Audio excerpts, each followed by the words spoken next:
I saw someone come in late, and I do want to give her a definite round. Christina Ping, I want to say thank you, for being here today. When people have kids, things sometimes go a little crazy getting places, but I want to also acknowledge her as past president of the chamber and has done a lot for the community. So thank you for making it, Christina. Thank you for your patience. Not too obvious that you're pointing me. Now we're going to bring up the lady with a ton of initials after her name. Michele Morrison is President and Chief Hospital Executive at Southern Ocean Medical Center, Hackensack Meridian Hospital. You say that all the time? And she really is results-oriented with our healthcare approach. She's a true leader with over 20 years experience in hospital operations. She has been instrumental in driving the excellence within one of New Jersey's largest and most dynamic integrated healthcare systems. She'll probably talk about some awards they got very recently, which serves as a cornerstone for the medical care in Southern Ocean County. And we are proud to have her as a very, very active member and director of the Southern Ocean Chamber of Commerce Board of Directors. So Michele, if you can give some updates. Thank you so much for having me. So as you can imagine, Hackensack Meridian Southern Ocean Medical Center is definitely the largest employer here in Southern Ocean County. We have over 1,100 team members at the hospital, and it's continuing to grow. Before COVID-19 happened 5 years ago, if you can imagine, it's been 5 long years dealing with COVID, we would see about 35,000 people in our emergency department annually. Last year, we saw 47,000. So more than 12,000 more people have looked for care in our county, in Southern Ocean County. We are by far, the closest hospital. Geographically, there's not another hospital within 20 miles. And because of that, it is really important as we look to fulfill our mission in providing the highest quality of care we can to our community. It's important that we continue to invest in our hospital, provide the services that are needed for our community. And we've done exactly that. Despite COVID, we've still moved forward with great strategic plans at the hospital. We've implemented 2 Da Vinci robots at the hospital. Our first year that we implemented a robot that we use mostly for general surgery, urology, GYN, things like that. We did 700 cases our first year. That provides minimally invasive surgery, much faster healing time, and far less pain for patients. And it sparked us to have to add a second Da Vinci robot. Along with that, we recently, last summer, embarked on a $31 million surgery expansion project.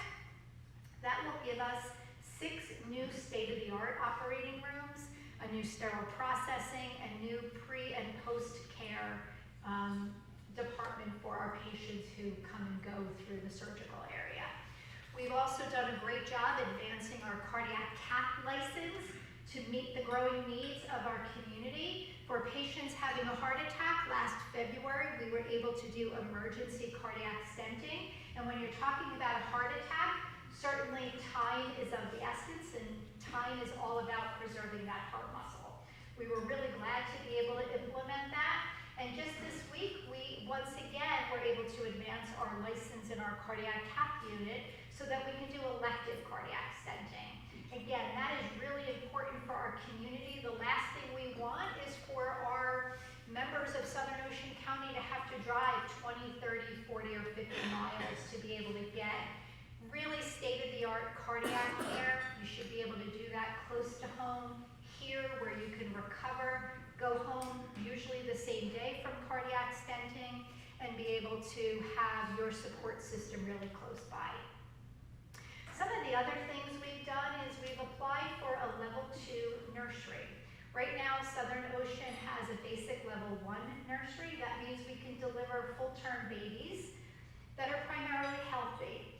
As our community is changing and growing, we need to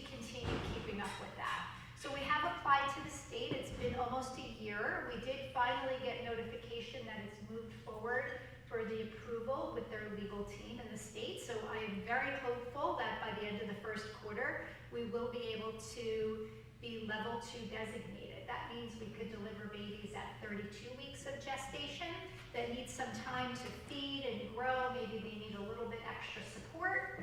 And we're really, really looking forward to that. It's so important that we continue being able to provide the care that our patients need and that our community needs. We've implemented in our emergency department a process where we very rarely have people in our waiting room. We try to bring everybody back. It's safer for our patients. We can keep an eye on them, even if it means that they're in the hallway temporarily. Our time to see a physician in the emergency department is about 7 or 8 minutes. That is really top quartile, and again, really important, as we really want to provide that care as quickly as we possibly can. We're continuing to grow. We've relicensed some beds that we used to have for our rehab area that we no longer needed, so we now have licensed about 176 beds in the hospital, and we're just continuing to grow. So we're really happy and really proud of the care that we provide. We are a magnet designated hospital. As a nurse myself, it's really important to me that we provide high quality care. And a magnet designation for our nursing team is the highest achievement that they can receive. So we're also really proud of that. We've been redesignated once already. We do that every couple of years. Of course, we are Joint Commission certified, and we are certified by the Centers of Medicare and Medicaid.